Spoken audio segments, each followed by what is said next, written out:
91페이지 맨 이쪽부터 23강 수업을 시작하겠습니다. 91페이지 맨 이쪽부터 23강 수업을 시작하겠습니다. 일반적으로 매크로 조직 검사에서 기기를 사용하지 않고 직접 육안 관찰하여 알 수 있는 금속 조직이라고 볼 수 없는 것을 내놨습니다. 이 격자 상수에 따른 원자 배열, 우리가 보면은 조직을 볼 때 매크로 시험과 마이크로 시험이 있습니다. 마이크로 시험은 뭐냐면은 현미경으로 보는 거예요. 현미경. 이 현미경은 적어도 뭐 10배 이상이라고 하는데 보통 현실적으로는 100배 이상입니다. 매크로는 뭐냐면 그냥 눈으로 보거나 눈이 나쁜 사람 확대경 한 10배 이내의 10배 이내입니다. 확대경으로 보거나 주로 육안 눈으로 검사하는 게 매크로 조직입니다. 근데 이게 격자 상수라는 것은 굉장히 작아요. 10의 마이너스 8 제곱센티미터. 그러니까 이게 나노급입니다. 굉장히 작습니다. 이걸 우리가 매크로로 볼 수 없습니다. 격자 상수는. 자, 수지상 나무가지 모양으로 결정이 자라는 것. 수지상 결정 발달 방향과 크기. 이것은 매크로 조직 검사로도 가능하고요. 균열이라든지 기공 및 편석 결함 등도 우리가 어느 정도는 매크로 조직으로 가능합니다. 특히 황편석 같은 것은 이 설퍼 프린트를 하면은 이제 우리가 눈으로 볼 수 있습니다. 결정 입자의 크기와 형태 이런 것은 가능한데 격자 상수는 힘듭니다. 여기에 나와 있지만 격자 상수에 따른 원자 배열은요. 투과전자 현미경, 이건 굉장히 배율이 높습니다. 투과전자 현미경으로 알 수 있습니다. 그래서 이거는 매크로로는 부적합합니다. 자, 58번. 이론적으로 산소, 아세틸렌 1대1 정도 혼합시켜 연소할 때 용접 토치에서 얻는 불꽃에 해당하는 것은 이것을 우리는 뭐라고 하냐면은 중성 불꽃이라고 합니다. 자, 이제 용접도 이 부분은 우리가 아주 깊이 있게 안 다루었기 때문에 여러분 좀 당황스러울 겁니다. 그런데 여기에서 이론적으로 산소 아세틸렌 1대1 정도 혼합시켜 연소할 때 이제 그 얻는 불꽃이야, 그거는 중성 불꽃이다라는 걸 이제 알아두면 됩니다. 그럼 탄화 불꽃은 뭐냐? 유리탄소, 그러니까 Fe3C처럼 화합탄소가 아니고 분해된 유리탄소가 있는 환원성 가스 불꽃이, 탄화 불꽃도 환원성 가스 불꽃이라고 보면 되겠습니다. 산화 불꽃은 그러면 뭐냐면은 표준의 중성 불꽃보다 산소가 많다든가, 여기는 1대1이잖아요. 그죠? 산소가 많다든가 아세틸렌이 적을 경우 생기는 백색 추의 뾰족한 불꽃으로 온도가 높아 산소가 많으니까 온도가 높습니다. 절단이나 가열 등의 쓰입니다. 그래서 여기에서 우리가 간단하지만 탄화불꽃, 그 다음에 환원불꽃, 산화불꽃에 대해서 여기에서 설명이 되고 있습니다. 그럼 이런 정도로도 우리가 알아두면 되겠다, 이렇게 제가 말씀드립니다. 59번. 이 문제는 많이 했습니다. 여러분, 정격 2차 전류가 200A고요. 정격 사용률이 40%인 아크 용접기로 150A의 전류를 사용할 때의 허용 사용률입니다. 자, 허용 사용률은 많이 했죠. 실제 용접 전류의 제곱 분의 정격 2차 전류의 제곱 곱하기 정격 사용률입니다. 그래서 실제 용접 전류는 여기에서 얼마 150A입니다. 정격 2차 전류는 200A입니다.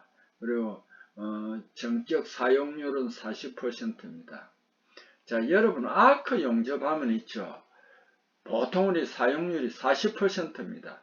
왜 그러냐면은 이론적으로 4분을 아크 용접을 하면 6분을 그 기계도 씌어야 되고 사람도 씌어야 된다고, 이론적으로. 왜 그러냐면 전기 아크 용접을 할 때는 그 굉장히 눈에도 충격이 많이 옵니다. 그래서 그 앞에다가 이렇게 가리고 그 특수 보호 유리를 통해서 이제 용접을 합니다. 그래서 전격 사용률은 실질적으로 40%입니다.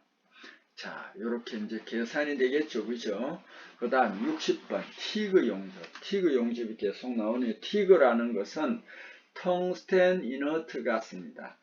텅스텐을 사용하고 이너트 가스는 불활성 가스입니다. 용접에서 직류 전극성으로 용접 가능한 재료는 특수강인 스테인레스강을 용접할 수 있습니다. 티그 용접, 특수 용접으로 불활성 가스를 이너트 가스라고 합니다. 그 대표적인 것이 아르곤입니다. 자, 이런 정보를 알아두시고요. 퓨즈 용량 계산, 이것도 몇 번 나왔습니다. 1차 입력 30kV 암페어를 전원 전압 200V로 나누면 퓨즈 용량 산출이 됩니다. 200분의 300, 30kV 암페어는 여기 이제 1000을 더해주고 3만 볼트 암페어가 됩니다. 그래서 150 암페어가 된다. 이걸 이제 여러분이 이제 요 계산 요 한 문제를 정확하게 계산함으로써 앞으로 나오면 문제를 할 수 있습니다. 그 다음에 용접부 외부에서 주어지는 열량이 용접 이별이고 아크 전류 200A, 아크 전압 25V, 용접 속도가 15cm 미니트, 분일 때 발생하는 용접 이별 계산, 주로 이건 H로 많이 표시를 하더라고요. H는 V분의 62I입니다. 그럼 여러분 60이 어디냐? 이거는 이 산출식에 이렇게 등장하는 거니까 60은 무조건 기억해야 되겠죠. V는 뭡니까? 15죠, 그죠? 15cm. 그 다음에 60, E는 얼마냐면은 200, E는 여기에서 200A. 여기에, 요거 참, 제가 이제 자꾸 그래 되네. E는 200A가 아니고 전압입니다. 그래서 25입니다. 요거 착각하면 안 됩니다. 막 고쳐버립시다. 아예. 이거 고칩시다. 자.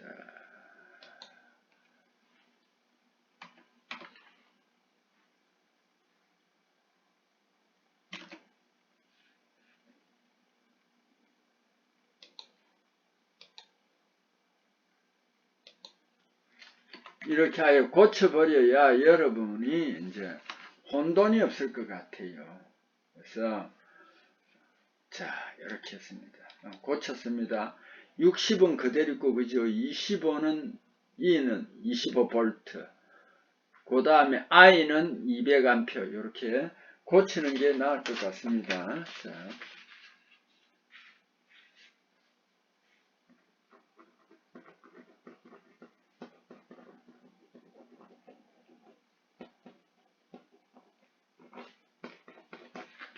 자, 이렇게 고쳤습니다. 그 다음에 그렇게 하니까 이렇게 2만 줄 per cm가 됩니다. 직류 전극성이라는 게 위에서 한번 나왔죠. 직류 전극성이 뭐냐? 요거는 기호가 DCSP입니다. 직류 역극성은 DCRP입니다. 리버스니까 R이 됩니다. 직류 전극성은 직류 용접에서 모재가 플러스 극이고 용접봉이 마이너스 극에 연결된 극성을 직류 전극성이라고 하고, 직류 역극성이라는 이것의 반대가 됩니다. 직류 용접에서 모재는 마이너스 극이고 용접봉은 플러스 극에 연결된 극성이다. 이것을 알아주셔야 됩니다. 그 다음에 15도씨 15kg F/제곱센티미터에서 아세톤이 20리터 들어있습니다. 이 아세톤하고 여기서 녹이면은 아세틸렌이 이제 되는데, 이 아세틸렌 용기에 용해된 최대의 아세틸렌의 양은, 아세틸렌은 지난번에도 설명을 드렸습니다. 에틴이라고 합니다. 에틴, 아세틸렌은 일명 또 에틴이라고 합니다. 15도씨 15kg F 이렇게 나오고 아세톤이 나올 때는 요 15 곱하기 15 여기에 대해 25를 그래서 375가 된다는 거 알아두세요. 15기압에 이럴 때는 25배를 곱해서 375배가 됩니다. 그럼 375배를 20리터로 곱하면은 7500리터이 됩니다. 자, 텅스텐 전극을 사용하여 모재 가열하고 용접봉으로 용접하는 특수 용접은 조금 전에 됐잖아요. 그죠? 티그 용접이다. 자, 그 밑에 티그 용접에 대해서 다시 한 번 더 설명을 하고 있습니다. 불활성 기체가 대표적인 게 아르곤이 주로 보면 됩니다. 아르곤, 헬레아크크라 해가지고 저는 그렇게 외웠습니다. 헬레아크크라, 헬리움, 네온, 아르곤, 크립톤, 크세논, 라돈 이렇게 저는 외웠는데 여러분은 그렇게 헬레아크크라 저는 그렇게 외웠습니다. 어쨌든 이 용접을 하거나 제강을 할 때 이 불활성 기체에 가장 대표적으로 등장하는 원소가 아르곤이다 하는 것은 꼭 알아두세요. 이게 그런데 제강할 때는 아르곤 대신에 질소를 씁니다. 질소는 왜냐하면 우리 공기 중에도 많이 있기 때문에 질소는 가격이 싸고요. 아르곤은 가격이 굉장히 비싸요. 그래서 포스코 같은 데서도 질소를 많이 사용합니다. 아르곤 또는 헬륨 등의 불활성 기체에서 텅스텐 전극과 모재 사이에 아크를 발생시킵니다. 텅스텐 전극, 모재 사이에 아크를 발생시켜 모재 용접하는 용접법을 우리는 티그 용접이라고 합니다. 활성 금속의 박판, 얇은 팍 용접용으로 개발되었지만 기체 성분량이 적고 청정한 깨끗한 고품질의 용접부 얻어지므로 저온용의 강과 내일합금 등의 두꺼운 판 용접에도 이용이 됩니다. 저온용 강과 내일합금 등의 두꺼운 판 용접에도 이용됩니다. 높은 인성, 높은 강도 용접 시공에 도움이 되는 것이 티그 용접이다. 자, 그 다음 페이지로 또 넘어갑니다. 92페이지 1번부터 한번 봅시다. 필름상의 농도차 이용하여 검사하는 비파악의 검사에 속하는 것은 우리 방사선 탐상법이라고 했잖아요. 그죠? 자, 그 다음에 2번 자분 탐상 시험으로 탐상하기 어려운 결함은 결함 깊이는 초음파가 제일 유리합니다. 자, 3번 굴삭기의 몸체에 칠해진 페인트막 품질을 비파게 검사하고 페인트막 두께 측정하고자 할 때 가장 적합한 검사법. 이 페인트막 하면 여러분 거의 와전류 탐상법입니다. 와전류 탐상 시험은 ET 또는 ECT라고 하고 또는 이게 전기를 공급해 전자 유도하는 그 방법으로 검사하는 거기 때문에 전자 유도 시험이라고 합니다. 그럼 이 와전류 탐상 시험 어떻게 되냐? 코일 도체 시험체에 전류 통하여 전류 변화 측정하는 시험입니다. 그래서 선형결함 깊이 측정도 어느 정도는 가능합니다.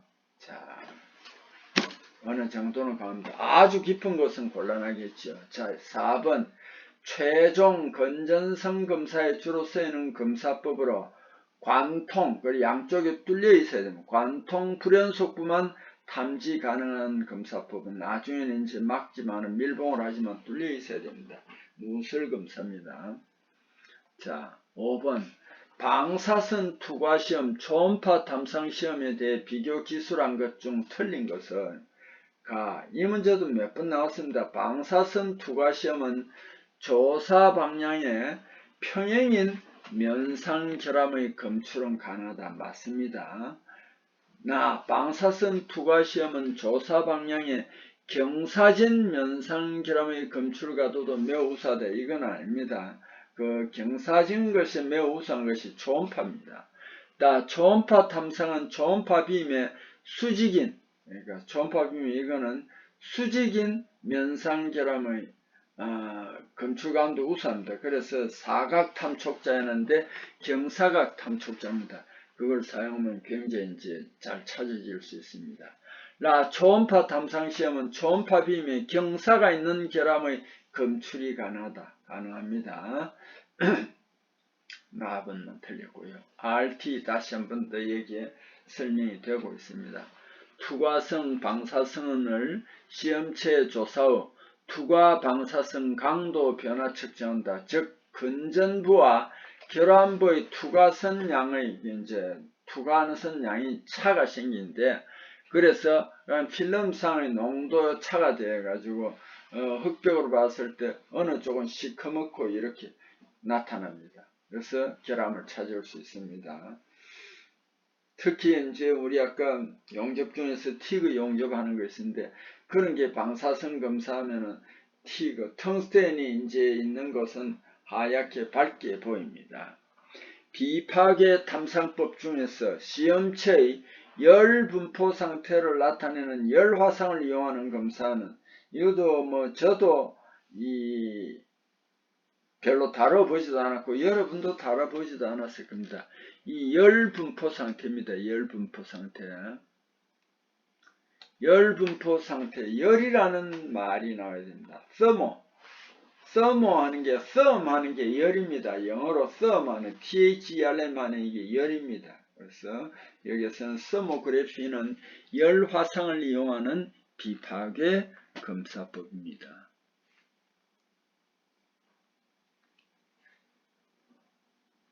자, 그 다음에 구조물이나 기계의 설계 시 치수, 형상, 재료의 적합성을 판단하거나 제작된 기계 구조물이 사용 중 파손, 변형되지 않도록 검사하는 데 적용되는 검사는 이거는 스트레인 측정입니다. 스트레인 측정. 스트레인 검사는요, 전체적인 모니터링을 통해서 검사할 수 있는 장점이 있으며 구조물의 치수, 형상, 재료의 적합성 판단에 이용할 수 있습니다. 그 다음에 침투 비파괴 검사로 결함 검출할 수 없는 검사법에 해당하는 것은 이거는 뭐냐면은 내부의 단조 겹침은 결코 검사할 수가 없습니다. 그 다음에 93페이지 6번부터 시작하겠습니다. 93페이지 6번을 펴주세요.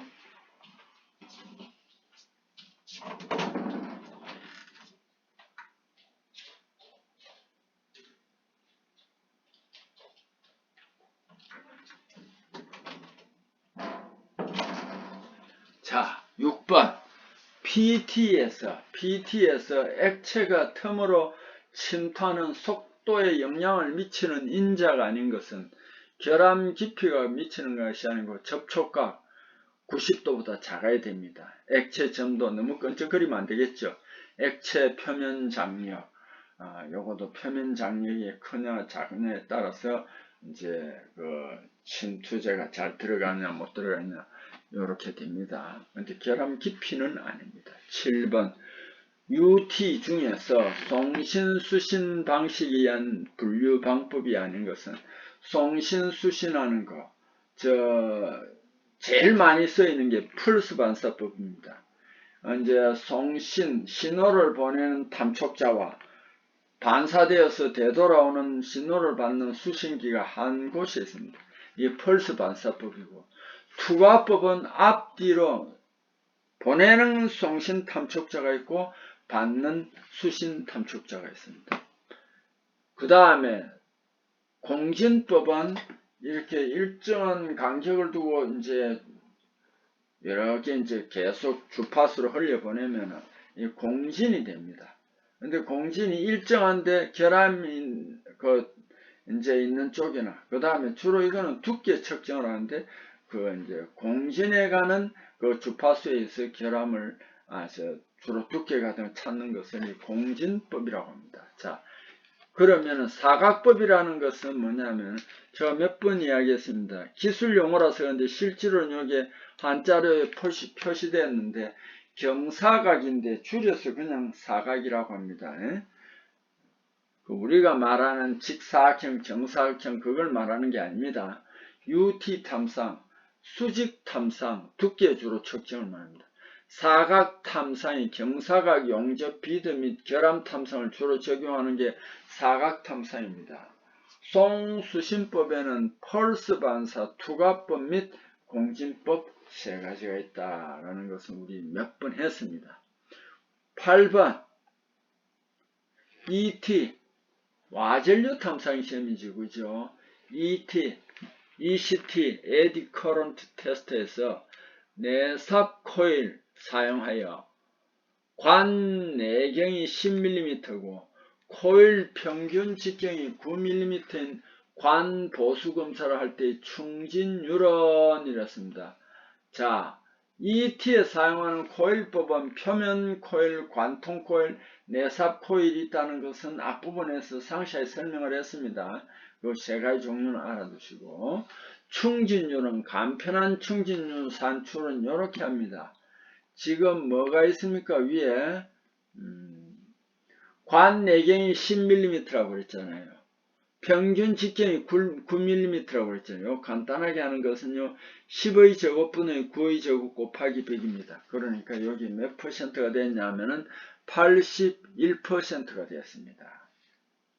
그 다음에 9번 비파괴 검사법 중 반드시 시험 대상물 앞면, 뒷면 모두 접근이 가능하여야 시험을 적용할 수 있는 거. 이거 그 양쪽 면이 관통되어야 된다 할 때 우리 누설 검사인데, 이거는 뭐냐 하면 양쪽 면, 앞면, 뒷면이 모두 접근이 가능한 것은 방사선 투과 시험입니다. 그래서 여러분 여기에서 혼란을 일으킬까 봐서 누설 비파괴는 이게 복이 안 나와 있습니다. 방사선 투과 시험은 어떠냐면 어떤 용접물이 있으면은 그 안에 결함이 있느냐 없느냐 알기 위해서 방사선을 쪼이는데요. 필름은 어떻게 되냐면 그 용접물 맨 밑바닥에다가 놓습니다. 그러니까 이거는 양쪽이 다 이제 접근이 가능해야 됩니다. 주로 앞면, 뒷면이. 자, RT는 검사물질 뒷면에 필름을 두고 전면에서 방사선 조사합니다. 10번 미세하면서 깊이가 얕은 표면 균열을 자분 탐상 시험으로 검사할 경우 미세하다고 그랬습니다. 깊이가 얕다고 그랬습니다. 요거는 교류와 습식법입니다. 침투 탐상 시험에서 사용되는 침투제의 성질에 관한 설명 중 옳은 것은 침투제입니다. 침투제는 물에 용해되지 않는 성질이 있다. 물에 용해되지 않는 것은 아닙니다. 용해될 수 있습니다. 침투제는 휘발성이 높으면 높을수록 우수하다 아닙니다. 증발해버리면 침투제가 결함에 들어갈 수 없습니다. 다 침투제는 검사체에 적용하면 얇은 도포막을 형성한다. 맞습니다. 침투제는 결함 속에 침투하는 성질과 강산성이 있어야 한다. 여기서는 강산성이 있어야 한다가 틀렸습니다. 침투제 구비조건, 물에 용해될 것, 휘발성 낮을 것, 얇은 도포막 형성할 것, 중성일 것, 이런 특성이 있습니다. 누설 검사에서 대형 용기, 저장조, 욕조입니다. 등의 검사에 사용되지만 누설 위치의 검사에는 적합하지 않는 누설 검사법은 바로 압력 변화 누설 검사입니다. 압력 변화 누설 검사 다시 한 번 더 밑에 설명이 되어 있죠. 시험체를 압력을 낮추는 걸 감압이라고 하고 압력을 높여주는 것을 가압이라고 합니다. 시험체를 가압하고 일정 시간 전과 후 압력 변화에 따라 누설량을 측정하는 방법으로 누설 위치를 파악할 수 없는 검사 방법이다.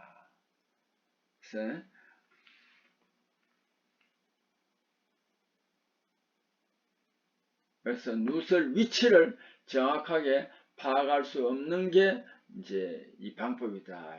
그래서 위에도 했죠. 누설 검사에서 대형 용기 저장조 등의 검사에 사용되지만 누설 위치의 검사에는 좀 적합하지 않다. 정확하게 파악할 수 없는 검사 방법이다. 이런 의미가 되겠습니다. 자, 그 다음 페이지로 또 넘어가겠습니다. 94페이지네요. 11번 표면, 표층부에 관한 정보를 얻기 위한 비파괴 검사로 조합된 것은 침투 탐상검사, 자분검사, 라에 있죠. 와전류 탐상검사하고 세 가지입니다.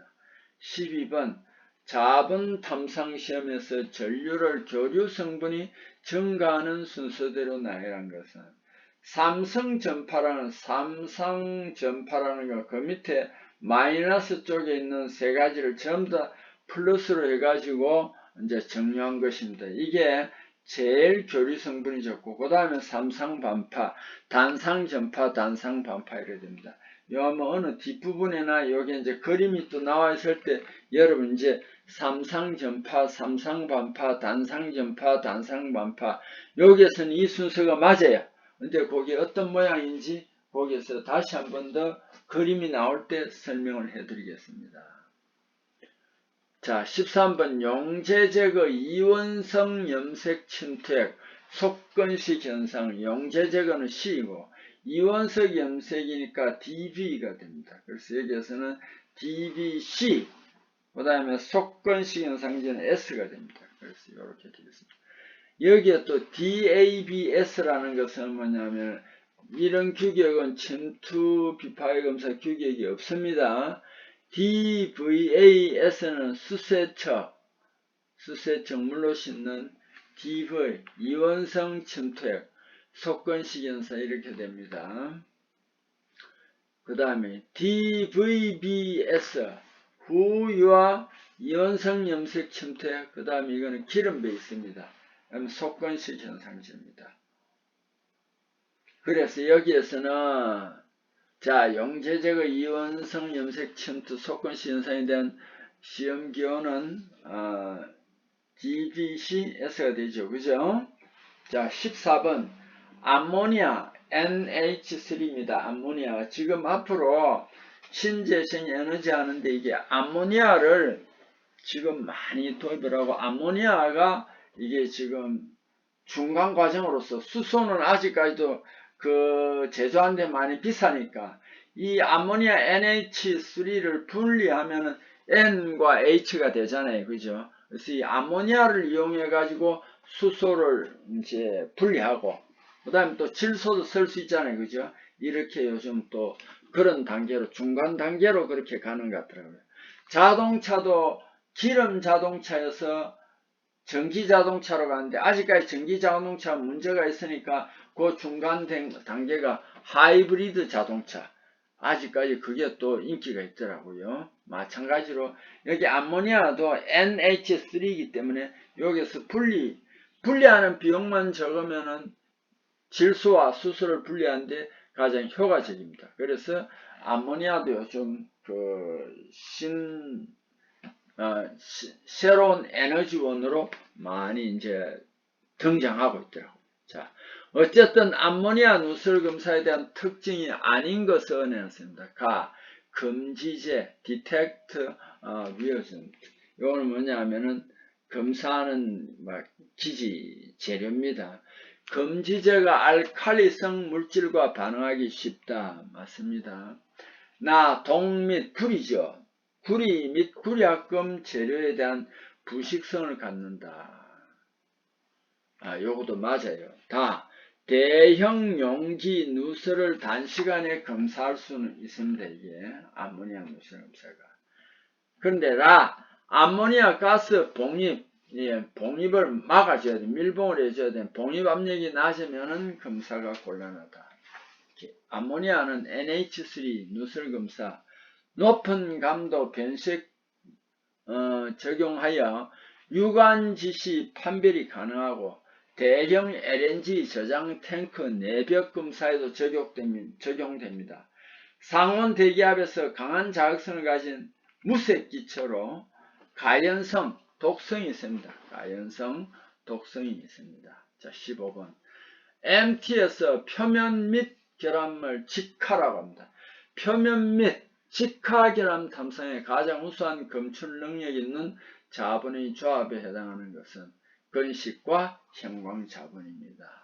26번 자본 탐상 시험에서 결함을 확실하게 검출하기 위하여 결함 방향과 자속의 방향을 어떻게 해야 됩니까? 요거는 90도로 유지해 주는 게 제일 우수합니다. 17번 강자성체의 재료에 해당되지 않는 금속 재료는 철, 니켈, 코발트는 강자성체다. 그죠? 금이 해당되지 않는다. 또한 이 강자성체 재료는 자기변태점이 존재하는 철, 니켈과 코발트가 대표적인 강자성체입니다.